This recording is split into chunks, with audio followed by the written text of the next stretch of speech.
aprovado em um concurso público, desejo de muitos brasileiros. Mas como é o processo até a nomeação?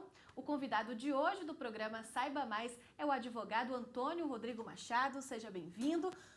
Qual é o prazo entre a aprovação até a nomeação? Existe um tempo máximo, doutor? Existe. A Constituição fala de 2 anos. 2 anos é o período máximo de vigência de um concurso público e ele poderá ser prorrogado pelo mesmo período. Então, o edital vai definir esse prazo de vigência, que poderá ser de até 2 anos, mas também poderá ser inferior, prorrogado pelo mesmo período, e durante esse tempo o candidato deverá ser nomeado, se aprovado dentro do número de vagas. Em alguma hipótese pode ser prorrogado esses 2 anos? Depende muito mais da aquiescência da administração pública. De acordo com critérios de necessidade do provimento daquele cargo público, a administração vai decidir se ela vai fazer a nomeação daqueles aprovados dentro do número de vagas e também dos aprovados fora do número de vagas, ou se irá realizar um novo concurso público. Lembrando que a realização de um novo concurso público com candidatos aprovados dentro do número de vagas do concurso anterior, será proibida a nomeação desses novos concursados em detrimento daqueles aprovados anteriormente.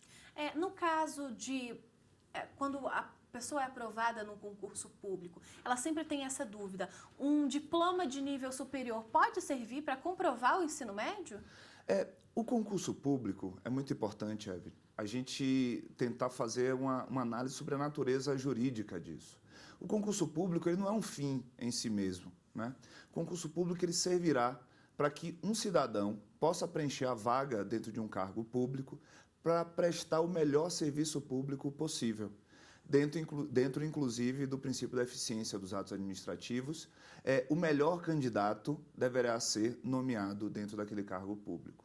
Então, se um concurso público, por exemplo, ele necessita para o provimento do seu cargo de um técnico em edificações, ele não poderá afastar, proibir a entrada naquele cargo público, o provimento no cargo público, de um engenheiro civil, por exemplo, que é alguém que possui conhecimentos muito mais aprofundados para aquela matéria. Muito embora pareça estranho, mas diante das dificuldades do mercado de trabalho, muitas vezes alguém mais qualificado concorre a um cargo que exige uma qualificação inferior. Nesse caso, será um bem para a administração pública, será um bem para o cidadão que precisa de um serviço público qualificado, e um engenheiro civil, nesse caso que eu apresentei a título de exemplo, ele poderá desempenhar essa função com a maestria muito maior do que um técnico em edificações, apenas a título de exemplo. Quem presta o concurso público ainda na faculdade pode assumir, por exemplo, um concurso público para nível superior? Pode sim, desde que ele tenha terminado seus créditos, tenha terminado todas as matérias, ele tenha um certificado de conclusão do curso, mesmo ainda sem ter o diploma, ele poderá ser aprovado, se aprovado em concurso público, ele poderá ser nomeado. Isso é uma questão, inclusive, recentemente definida pelo STJ. Existia uma dúvida na jurisprudência se aquele candidato que ainda não tivesse concluído o curso e já obtido o diploma, se ele poderia ou não ser nomeado. Vale também lembrar, que também é súmula do STJ, que o candidato ele precisa comprovar os requisitos para o provimento no cargo público no momento da posse. Então, prestar o concurso público ainda dentro da faculdade é um direito de qualquer pessoa. No momento que ele tomar posse, ele deverá ali apresentar o seu certificado de conclusão do curso ou o diploma do curso superior e os demais requisitos exigidos para o cargo. Nessa questão do aprovado dentro do número de vagas, isso é garantia de uma nomeação? É garantia. A jurisprudência foi vacilante durante um certo período, mas hoje é algo bastante pacífico.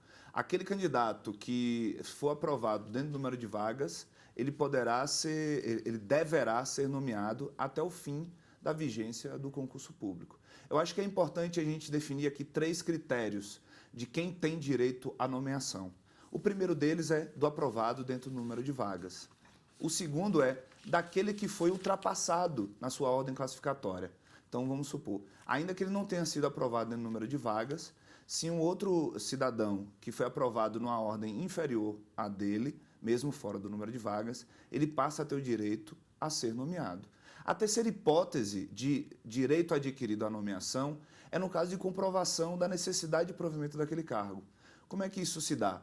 Por exemplo, se um novo concurso for realizado para o provimento daquele mesmo cargo, o cidadão poderá comprovar essa necessidade administrativa, porque foi aberto um novo concurso, e aí ele passa a ter direito a essa nomeação. Se, por exemplo, um cargo em comissão que só deveria existir para funções de chefia, direção ou assessoramento, se um cargo em comissão é criado para o exercício daquela função que existe um cargo efetivo, é demonstrado também, a partir daí, a necessidade da administração pública no provimento daquele cargo. Então, assim, primeira hipótese de direito adquirido à nomeação é ser aprovado em número de vagas. Segunda hipótese, ser ultrapassado na ordem classificatória. Terceira hipótese, havendo uma comprovação da necessidade da administração no provimento daquele cargo. O direito, ele existe, né? Mas se isso não acontecer, ele entra com um mandado de segurança, por exemplo? Ele pode ajuizar um mandado de segurança, ele pode ajuizar uma ação ordinária, como ele também pode fazer uma petição direta à administração pública. É importante a gente lembrar para o cidadão que o direito de petição é um direito estipulado pela própria Constituição Federal. Então, havendo qualquer tipo de divergência entre o seu entendimento e o entendimento da administração pública, cabe também uma petição, um requerimento administrativo à própria administração pública, até porque aquela decisão que não reconheça o direito que o cidadão possui, ela poderá ser utilizada como prova, uma prova pré-constituída, para o juizamento do mandado de segurança ou até mesmo uma ação ordinária com pedido de provimento no cargo público. A lei que rege o concurso público é o edital? É o edital, é a Constituição Federal, existem leis a partir do ente federativo, existem leis federais que tratam do concurso público no âmbito da União, existem leis estaduais e até mesmo leis municipais. O edital é a lei específica, que vai tratar de questões relativas àquele concurso público individualizado. Então, por exemplo, um edital para o concurso público de médico, ele vai ter particularidades que não irão existir no edital para o concurso público da Defensoria Pública, por exemplo. Uhum. O cadastro reserva, ele é uma garantia de nomeação? O cadastro de reserva é uma grande controvérsia dentro da jurisprudência, no entendimento dos tribunais. A priori, o cadastro de reserva, como o próprio nome diz, significa um certame, uma concorrência, um concurso para aqueles casos em que a nomeação não é garantida ao concursado. Só que muitas vezes o cadastro de reserva, o concurso para cadastro de reservas, ele é feito apenas para macular a necessidade da administração.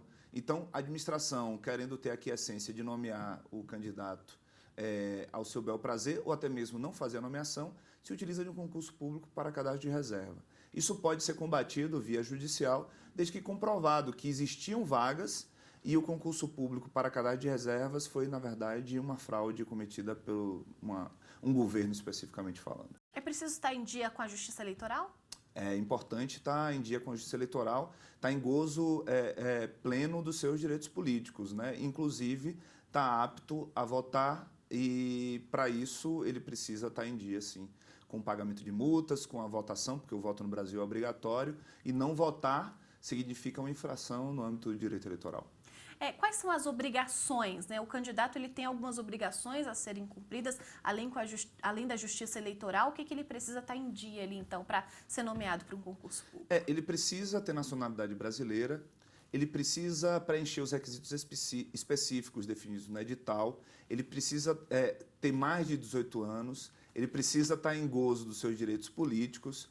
Então, assim, ele precisa também não ter nenhum tipo de infração que seja proibida para o exercício no cargo público, a exemplo de ter sido demitido por improbidade administrativa dentro de um outro cargo público qualquer. Então, essas são as exigências gerais, digamos assim, para o preenchimento dos requisitos para um cidadão que queira ocupar um cargo público. Se o candidato ele perceber alguma irregularidade durante o processo da realização desse concurso público, o que ele deve fazer? Ele pode fazer uma petição à banca examinadora, ele pode fazer uma petição à administração que está organizando o concurso, e ele pode, inclusive, havendo uma irregularidade, uma ilegalidade, ele pode, inclusive, recorrer ao Poder Judiciário através de instrumentos que existem, a exemplo do mandado de segurança e de ações anulatórias, que possam proteger, que possam vislumbrar uma reconsideração daquela decisão ou até mesmo anulação do concurso como um todo, em caso de gravidades, de ilegalidades mais graves. No caso das mulheres, né, uma mulher grávida, ela pode não tomar posse? Ninguém pode ser impedido de tomar posse, nenhuma mulher pode ser impedida de tomar posse por questão de saúde ou por questão de gravidez, a exemplo. Na lei federal, no Estatuto dos Servidores Públicos Federais, por exemplo, é garantido especificamente 30 dias após o término da licença de maternidade para que ela possa tomar posse num cargo para o qual foi nomeada. Uma característica física, como tatuagem, por exemplo, isso pode impedir também a nomeação, a posse? Esse tema especificamente foi reconhecido agora em repercussão geral pelo STF, mas é algo óbvio que qualquer tipo de particularidade não pode servir para uma discriminação, para uma distinção irracional de um candidato a um cargo público. Especificamente para cargos, essa dúvida surge para cargos de policiais, né? Os cargos da Polícia Militar, da Polícia Civil, da Polícia Federal, cargos também relacionados às forças militares. No entanto, o que a gente percebe no mundo atual é que a tatuagem ela se transformou num símbolo muito usual, muito comum. Então, proibir alguém de exercer um cargo público por uma questão estética, no meu entendimento, fere a Constituição, fere um princípio da igualdade, fere um princípio da dignidade humana. E se isso acontecer, por exemplo, e o candidato se sentir profundamente lesado, o que pode ser feito? A briga vai para o Estado juiz, vai para o Poder Judiciário, havendo uma divergência entre o cidadão e a administração pública, entre o cidadão e o Poder Executivo. Quem vai resolver isso é o Poder Judiciário. A separação de poderes ela serve exatamente para que um determinado ato do Poder Executivo ou do Poder Legislativo, a depender da sua natureza, ele possa vir a ser anulado pelo outro poder, pelo terceiro poder, não em grau hierárquico, mas apenas a título de classificação e de divisão, pelo Poder Judiciário. Se uma pessoa não pode comparecer à própria posse, o que ela deve fazer? Ela pode fazer uma procuração específica e alguém que ela confie vai fazer a representação dela para tomar posse naquele cargo público. O que ela não poderá fazer é estabelecer uma procuração para entrar em exercício do cargo, porque a aprovação ela é exclusiva daquele cidadão que foi aprovado no concurso. E se dentro do órgão em que houve o concurso público tiver uma troca de cargos, alguém for transferido para um setor em que pode ser preenchido ali as vagas com os aprovados no concurso, o que fazer se isso está atrasando a nomeação? A jurisprudência acerca do tema de concursos públicos, ela é uma jurisprudência que ainda está em evolução. Por exemplo, agora, recentemente, o STJ decidiu que um candidato com menos de 18 anos, muito embora esse seja um requisito específico, objetivo da lei, desde que tenha sido emancipado, a emancipação é um instituto específico do direito privado, mas o STJ compreendeu que aquela pessoa poderia ser nomeada e aprovada, desde que aprovada, ela poderia ser nomeada, tomar posse e entrar no exercício do cargo público, mesmo com menos de 18 anos. Então, a jurisprudência está em evolução e muda muito todo semestre, todo ano. Especificamente relacionado às pessoas que foram aprovadas dentro do concurso público e elas estão vendo cidadãos ocupando as suas funções, essa é a terceira hipótese do direito à nomeação. Lembrando, a primeira é aprovada em número de vagas, a segunda é se for ultrapassado na ordem classificatória e a terceira é havendo a demonstração da necessidade da administração pública. Seja com o novo concurso realizado para aquele cargo, que já existe um concurso em vigência, seja com cargo em comissão, exercendo as suas funções, seja com contratação de terceirizados, exercendo as funções para o qual o candidato foi aprovado, e até mesmo com desvio de função. Um cargo X, que tem a função Y, está se utilizando do exercício do cargo público, a pedido da administração, para o exercício das funções para aquele cargo para o qual o cidadão foi aprovado. Então, havendo esse desvio de função, há comprovação da necessidade da administração e aquele candidato passa a ter direito à nomeação.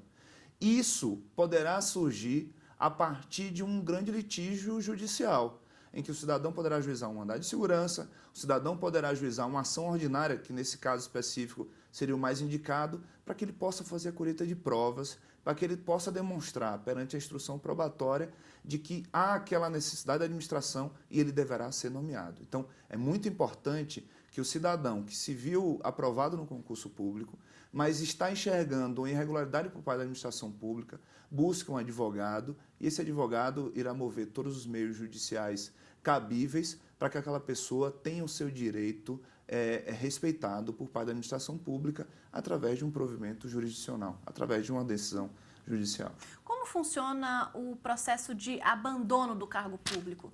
Olha, o abandono do cargo público é uma infração disciplinar. Então, se o cidadão, no decorrer de 30 dias, ele simplesmente some do cargo público, ele responderá a um processo administrativo disciplinar em que lhe será garantida a ampla defesa e também o contraditório, e ao final desse processo, se ficar comprovado que ele abandonou o cargo público, lhe será aplicada a pena de demissão. E ele pode voltar ao serviço público caso aprovado novamente? Pode. Essa é uma das hipóteses em que não é definida, não é declarada a idoneidade para o exercício de uma nova função pública. Por exemplo, se o cidadão for demitido do serviço público por improbidade administrativa, por corrupção, esse cidadão ficará proibido de retornar ao cargo público, em alguns casos até 5 anos, em outros casos ele fica proibido de ocupar um cargo público para sempre, de acordo com a lei federal, o Estatuto dos Servidores Públicos Federais. Isso aí é um caso a ser discutido especificamente se é cabível ou não uma pena eterna, como é isso que define a lei federal dos servidores públicos federais. E os aposentados, eles podem prestar concurso público? Podem, devem até, desde que se respeite o limite da aposentadoria compulsória e, primordialmente, também que se respeite os mesmos limites da acumulação de cargo público, né? Hoje a gente sabe que a Constituição ela define que um servidor, a regra é ele exercer um único cargo público, mas ela estabelece algumas exceções. Então, você pode ter 2 cargos na área da saúde, você pode ter 2 cargos de professor na área do magistério, você pode ter um cargo técnico ou científico acumulado com um cargo de professor também. Isso também é garantido aos magistrados e também ao Ministério Público, que podem, além das funções de juiz ou de promotor ou de procurador da República, poderão também exercer um cargo de professor. E como é possível acompanhar as convocações de um concurso? Cada edital pode ter uma regra específica de como aquele candidato será avisado da sua nomeação. Formalmente, o que não pode deixar de acontecer é que o ato de nomeação ele tem que ser publicado no diário oficial daquele ente federativo, seja da União, seja do Estado, seja do município. Mas os editais eles devem também cumprir com o princípio da boa-fé e avisar diretamente no endereço cadastrado pelo servidor, também por e-mail, se possível, e até mesmo por telefone. Então, é importante que o candidato aprovado em concurso público esteja ciente de que ele tem a obrigação de manter seu cadastro de endereço, de telefone, de endereço eletrônico, sempre atualizado perante aquele órgão que está fazendo o concurso público. Doutor, como é que funciona as investigações de vida pregressa? No caso específico da vida pregressa de de candidatos que estão concorrendo ao concurso público, vai depender muito da natureza daquele cargo. Então, por exemplo, os candidatos a cargos de policiais, eles vão ter uma investigação muito mais aprofundada. Uma decisão recente do STJ teve o entendimento de que infrações cometidas por adolescentes, ou seja, infrações cometidas pelo candidato antes dos 18 anos, não pode ser levadas em consideração para a proibição de um cargo público. Então, cada cargo, dependendo da sua natureza, terá uma profundidade maior. Mas, basicamente, é o quê? É você pegar toda a certificação de ações civis e penais que foram respondidas por aquele candidato, para saber, por exemplo, se ele não foi condenado na ação de improbidade administrativa e teve seus direitos políticos cassados. Muito embora isso esteja na esfera cível, a ação de improbidade administrativa ela tem um condão de proibir que o candidato ele possa ser nomeado, empossado e entrar em exercício na função pública. Muito obrigada pela participação. O Saiba Mais fica por aqui. Muito obrigada pela companhia e até o próximo programa. Tchau!